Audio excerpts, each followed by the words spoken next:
When it comes to influence, I wonder how clean your act is. Are you doing the right thing for the people that you're engaging with, or are you taking a few too many shortcuts? I'm Colin Gautrey, and over the last 15 years I've been working in the field of power and influence, and I've come up with 5 rules or guidelines that will help you to guide your ethical behaviour, and I'm going to share those with you, and at the end issue a little bit of a challenge to see just how clean your act is.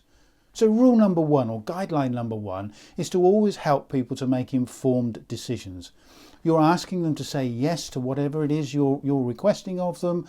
So give them the answer. Help them to go through that process in a very conscious way so that they make that decision properly. Don't take the shortcuts. Don't try to force them into it. Give them the information they need, or you would want if you were in their position.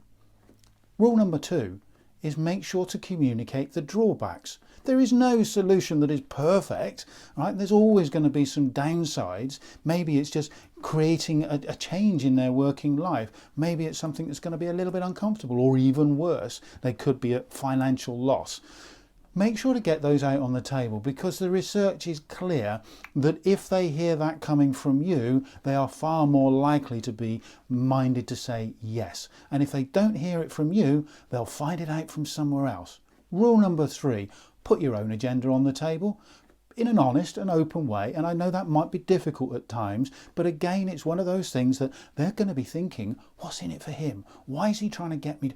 How's he going to benefit? So why don't you get that out on the table up front, and then you can talk about it in an open and honest way, and you're far more likely to get them agreeing with what it is you are after, okay, what it is you want them to do. Rule number 4, always make sure to aim to get them to really want to do what you want them to do. You know, that's the best way of getting enduring influence, motivated influence, people going that extra mile on your behalf if they really want to do what you want them to do. And if you can't achieve that, because life's not like that, at least aim to get them to be willing to do what you want them to do. Because if you don't do at least one of these 2 things, it's likely to unravel as soon as you turn your back. Rule number 5, and I think this is a really important one and a very moral one, is never ever ever mislead people into harmful situations where they could be damaged. That is not going to help you sleep at night in the long term if people are very much hurt by what it is you're doing. And sure, you're going to have to do things from time to time that people are not going to like, but if you can get them to be willing to do it, or even better, wanting to do it, you're helping them to see things in a very clear way, what's going on, the pros, the cons, helping people to make their informed decisions. Then you're going to get a yes that means yes. You're going to get a yes that will endure, rather than as soon as they get exposed to somebody else, them changing their mind, it all unravelling, or they realise that they shouldn't have trusted you in the first place.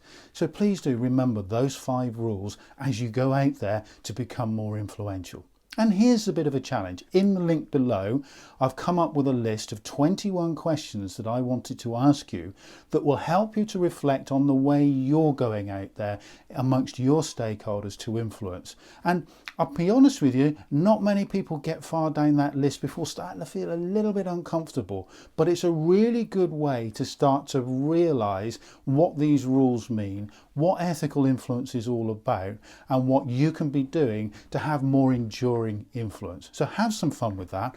And whilst I'm here, make sure to pop over to learntoinfluence.com, where you can see other very practical articles about influence, catch up on the latest research that I'm doing, but also please do make sure to subscribe, like this video, and if you think it's going to be beneficial to other people, please make sure and share it.